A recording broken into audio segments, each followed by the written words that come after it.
ஹாய்ங்க, this is Varna from Germany. இந்த வீடியோவில் ஜெர்மனிக்கு வந்து அப்புறம் பண்ண வேண்டிய 2 விஷயங்கள் தாங்க பார்க்க போகிறோம். ஃபஸ்ட்டு பண்ண வேண்டிய விஷயங்களை லாஸ்ட் வீடியோவில் அப்லோட் பண்ணியிருப்பேன். பார்க்காதவங்க அதை செக் அவுட் பண்ணிட்டு வந்து இந்த வீடியோவை கண்டினியூ பண்ணுங்கள். And now the thing is to buy a SIM card. ஜெர்மனிலையும் நிறைய சிம் கார்டு இருக்குங்க. அண்ட் சிம் கார்ட்ஸ் எல்லாம் உங்களுக்கு நியர்பை சூப்பர் மார்க்கெட்ஸ்லேயே வாங்கிக்கலாம். பட் ஏதோ ஒரு சிம் கார்டு வாங்காமல் உங்கள் ஏரியா நெட்வொர்க் அனலைஸ் பண்ணி ஒரு நல்ல சிம் கார்டை சூஸ் பண்ணிக்கோங்க. இதில் ஒரு ட்விஸ்ட் இருக்குது. அது என்னன்னா, சிம் கார்டு வாங்குறதெல்லாம் பெரிய விஷயம் இல்லை, அதை ரிஜிஸ்டர் பண்ணுறது தான் பெரிய வேலையே. நம்ம சிம் கார்டு வாங்கிட்டு ஆக்டிவேட் பண்ணும்போது ஒரு லிங்க் வரும். அதை கிளிக் பண்ணி ஆக்டிவேட்னு ஒரு ஆப்ஷன் கொடுக்கணும்.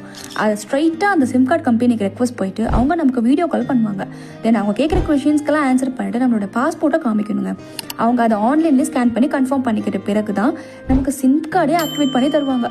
ஸோ இங்கே வந்து சிம் கார்டு வாங்கி அதை ரிஜிஸ்டர் பண்ணி ஒரு ஆக்டிவேட் பண்ணுறதுன்றதும் ஒரு விதமான சாதனை தாங்க. இதில் ஒரு நல்ல விஷயம் என்னன்னா, அவங்க இங்கிலீஷ்லேயும் பேசுவாங்க. எனக்கு தெரிஞ்ச ஒரே நல்ல விஷயம் இதை தாங்க சொல்லுவேன். அண்ட் இப்போ நான் சொன்னது எல்லாமே ஜெர்மனியில் வில்லேஜில் வசிக்கும் என்ன மாதிரி சோம்பேறிக்குதாங்க. இன்கேஸ் நீங்கள் ஜெர்மனியில் சிட்டிக்கு வர போறீங்கன்னா உங்களுக்கு அந்த ப்ராசஸ் கொஞ்சம் டிஃப்ரெண்ட்டாக இருக்கும். அது என்ன நெக்ஸ்ட் வீடியோவில் சொல்கிறேன்.